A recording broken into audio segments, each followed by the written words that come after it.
Hi everyone, I am Lisa, one of your librarians here at the Westerville Library, and I've got a beautiful magical book to share with you today.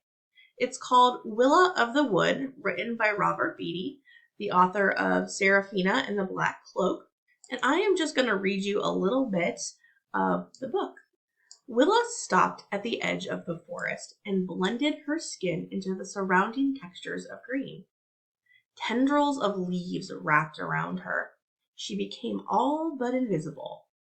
The soft sounds of the night's insects and frogs surrounded her, but she stayed alert, wary of beady-eyed dogs, hidden watchmen, and other dangers. She gazed toward the lair of the homesteaders.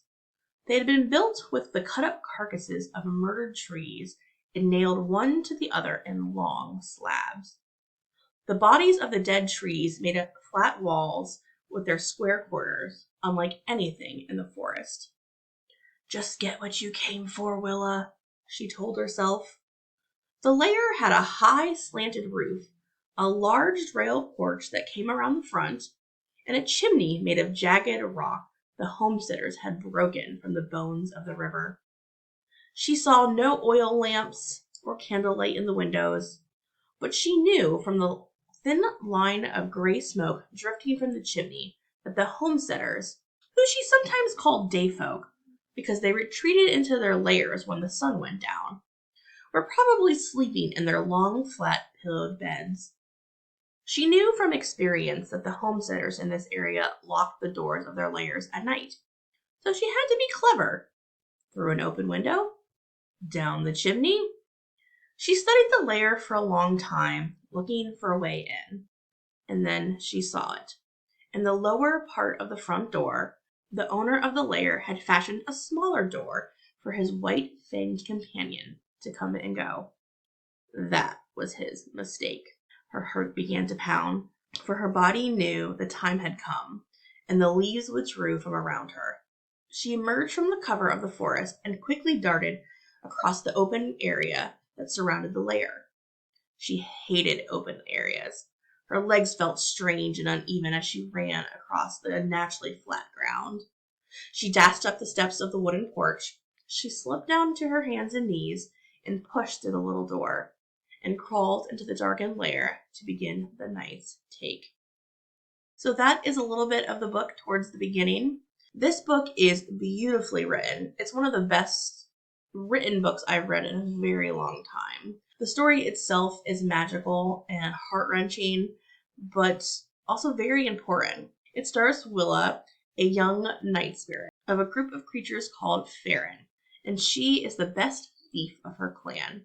She creeps into the cabins of the dayfolk under the cover of darkness and takes what they won't miss. It's dangerous work, and the dayfolk kill whatever they don't understand. But Willa will do anything to win the approval of the Pateran, the charismatic leader of the Farron people. When Willa's curiosity leaves her hurt and stranded in the dayfolk world, she calls upon the old powers of her beloved grandmother and the unbreakable bonds of the forest allies to escape. Only then does she begin to discover the shocking truth that not all dayfolk are enemies, and that the foundations of her own Farron society are crumbling. What do you do when you realize the society you were born into and raised is rife with evil? Do you raise your voice? Do you stand up against it? Those are all things Willa has to decide. This book is just wonderful in so many aspects. Willa's magical abilities are all tied with the forest. She can camouflage herself. She can talk to animals. She has some other things that I'll let you find out. But she is one of the only one of her people that have these, because the rest of her people are forgetting what it means to be one of the night folk. They are adapting to what she calls the dayfolk world, which is our world. This book takes place in the late 1800s, so there's lots of logging going on. People are coming and cutting down the forest, so she and her people are having to deal with that. But Willa also realizes not everything is going well with her people, and she has to figure out what to do about it. I loved this book. I can't even describe how much I loved it. I read it basically in one sitting. It's definitely the best book I have read in quite some time. I can't wait for the second book to come out. It comes out later in 2021.